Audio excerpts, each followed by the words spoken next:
Guys, today we are going to talk about adding dialogue to our memoir. So, you guys wrote your rough draft on Monday for chapter 2. Remember, this is your stay at home book, so share what you feel. Be as detailed as you can with feelings, dialogue, things that you notice.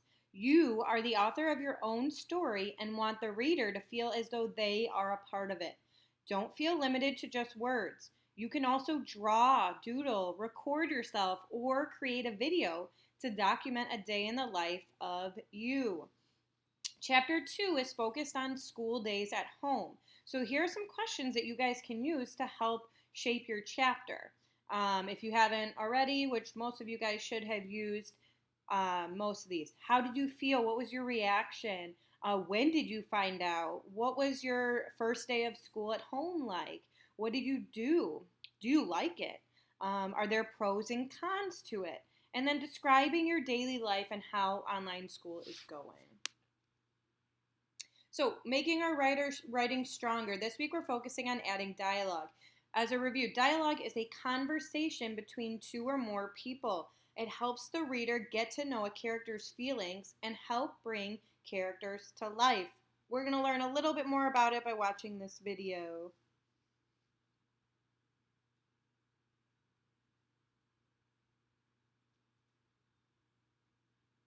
Hopefully. There we go. In this lesson, you will answer the question, how can I bring drafts of my writing to life?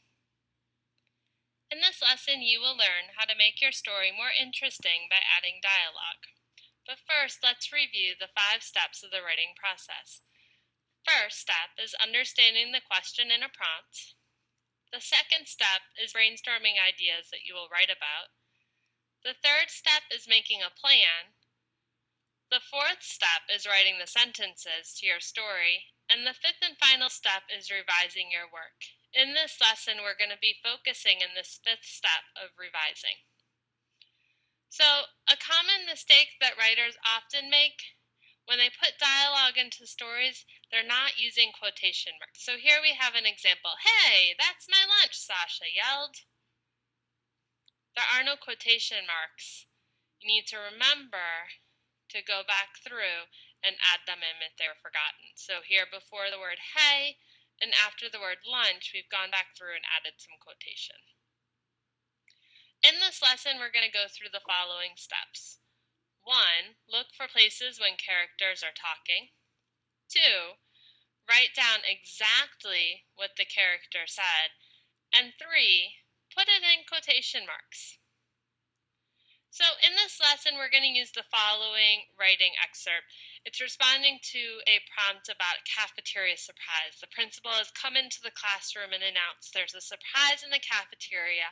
And my job in this story was to write a story that tells what happens next. And here's the beginning of that story. The principal quietly came into our classroom to tell us there was a surprise in the cafeteria. We lined up, and our teacher, with a wide smile on her face, led us to the cafeteria. Rosie, waving her hand wildly, asked what the surprise was. First, the teacher was quiet. Next, she stopped to tell us that the President of the United States was visiting us today. Wow. So who do we have talking in this story? Well, we have the principal telling us there's a surprise. We have Rosie asking what the surprise was, and we have the teacher who stops to tell us about the surprise. In this example, I'm going to provide a dialogue for the principal, and I encourage you on your own to go back through and think about what the dialogue might be for Rosie and the teacher. So I'm thinking, okay, the principal quietly came into our classroom to tell us there was a surprise in the cafeteria.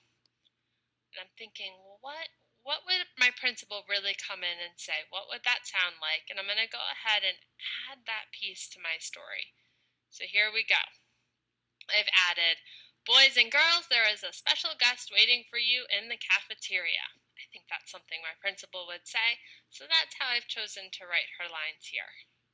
Okay, boys and girls, there is a special guest waiting for you in the cafeteria. But I'm not done yet. There's a third step.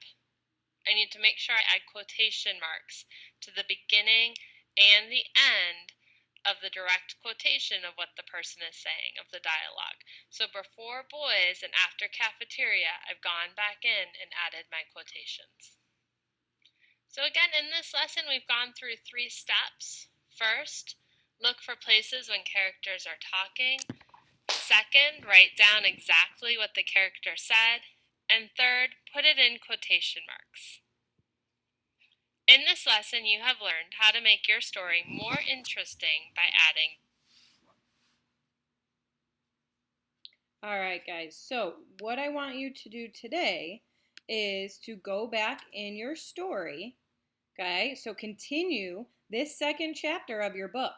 Think, where can I add dialogue to my writing?